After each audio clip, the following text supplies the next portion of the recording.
You hear it everywhere in large organizations, right? Visibility. It's the buzzword of the decade. It's on every strategy deck, every roadmap. We're all constantly chasing it. But here's the thing. What if we've been chasing the wrong thing? What if we're mistaking a whole lot of data for actual control? And that really brings us to the core question for this whole conversation. That massive gap, the one between having to assemble evidence and being able to prove control instantly, that's what we're calling the visibility myth. It's the difference between having data and having proof. Look, most companies today are absolutely drowning in data. And from a distance, it looks like a really complete picture, a clear sign that everything's under control. But the danger is, it often creates this illusion of control that can hide some really significant risks just below the surface. You know the ones I'm talking about. We see these metrics every single day. Completion percentages are high. Performance dashboards are all green. It feels good, right? It feels like you're in control. But here's the catch. These are just summaries of what's already happened. They aren't proof of present control. And this is where we need to draw a really sharp line in the sand. Reporting just summarizes what happened. Control, on the other hand, proves how it happened, consistently and defensively. See, reporting looks fantastic in a quarterly meeting. Control? Well, control is what actually holds up when things go wrong and you're under real scrutiny. So let's play this out with a really common scenario. Your main dashboard proudly displays 98% inspection completion for the month. 98%. That looks great. It feels like you've got everything locked down. It feels like total control. Okay, but can you answer this question? Instantly, like right now, without having to email a regional manager or scramble through a bunch of spreadsheets? Or how about this one? I'm not talking about just a closed status. I mean the actual time, from the second it was identified to the moment it was resolved, across every single one of your sites. And look, this is really the heart of the matter. If you have to launch a mini investigation just to answer these pretty basic questions, then you don't actually have visibility. What you have is reporting, and it's sitting on top of a whole lot of operational uncertainty. And that operational uncertainty we just talked about, in a small company, it might just be background noise. But in a huge, distributed enterprise, those little uncertainties create patterns of systemic risk that almost never show up on a dashboard until it's way too late. And this happens because our thinking is often guided by a few really common, really pervasive myths.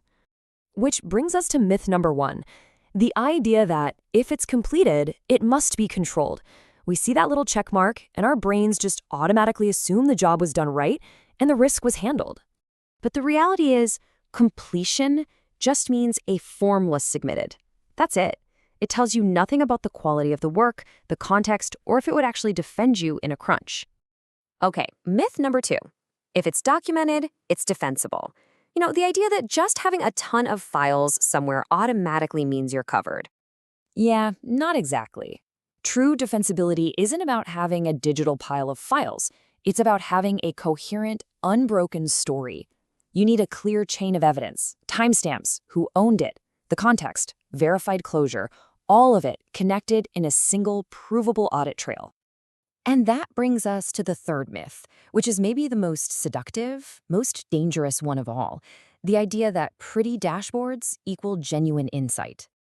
The truth is, a dashboard is just a mirror, and if the data feeding that mirror comes from messy, inconsistent practices out in the field, all you get is a really beautiful reflection of unreliable information. It creates this incredibly dangerous sense of false confidence.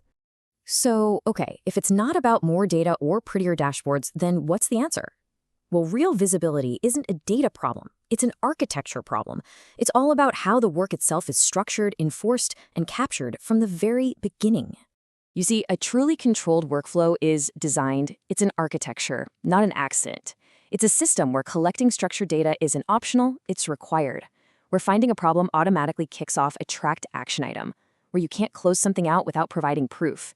And where that entire history, the whole audit trail, is ready to go in an instant. So this gets us to a much better, much sharper definition of visibility. It's not about percentages or summaries. It's about your ability to trace, to identify patterns, and most importantly, to prove what happened without that frantic scramble for evidence. And that brings us full circle, right back to where we started. So let's frame this as a simple executive stress test for your own organization. Think about it. If a regulator, or maybe an important client, or even a member of your own board walked into your office right now and asked for proof on a specific operational issue, what happens next?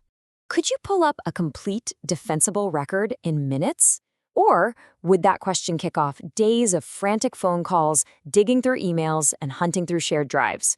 Honestly, your gut answer to that question tells you everything you need to know about your actual level of visibility. Because at the end of the day, true visibility isn't something you find in a dashboard. It's something you build into the very architecture of your workflow. Because what really matters isn't just what you can see, it's what you can prove.